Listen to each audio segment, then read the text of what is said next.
त्या ठिकाणी आपल्याला क्वेश्चन नंबर 39 सॉल्व करायचा आहे. The molecular mass of a gas having RMS speed 4 times that of another gas having molecular mass 32 is. तर molecular mass आपल्याला find करायचं आहे ज्याचा RMS स्पीड 4 times दिलेला आहे आणि जो दुसरा आहे त्याचं मोलर मास दिले 32. तर पहिल्याचं मोलर मास आपल्याला या ठिकाणी फाइंड करायचं आहे. तर हा क्वेश्चन 2023ला आलेला होता. तर याच्या 4 ऑप्शनपैकी पहिले जे ऑप्शन आहे A2, B आहे 4, C आहे 16 आणि D आहे 32.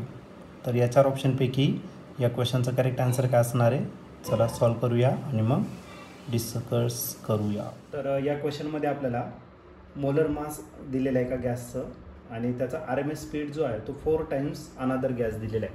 मग एक काम करू, त्याचा RMS स्पीड जो आहे तो C1 घेऊ आणि तो किती दिला आहे तर 4 times C2 दिलेला आहे. ओके, आणि हा जो C2 आहे त्याचं जे मॉलिक्युलर मास आहे ते किती येतं 32.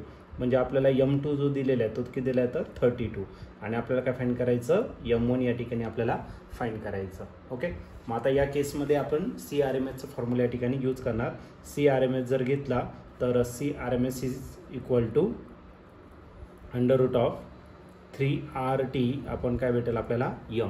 आता या केसमध्ये बघितलं 3 कॉन्स्टंट आहे, R कॉन्स्टंट आहे आणि टेम्परेचरचं या ठिकाणी दिलेलं नाही, म्हणजे टेम्परेचर पण कॉन्स्टंट आहे. म्हणजे आपला जो CRMS आहे तो डिपेंड आहे कशावरती तर मासवरती आणि ते पण कसं इन्व्हर्सली.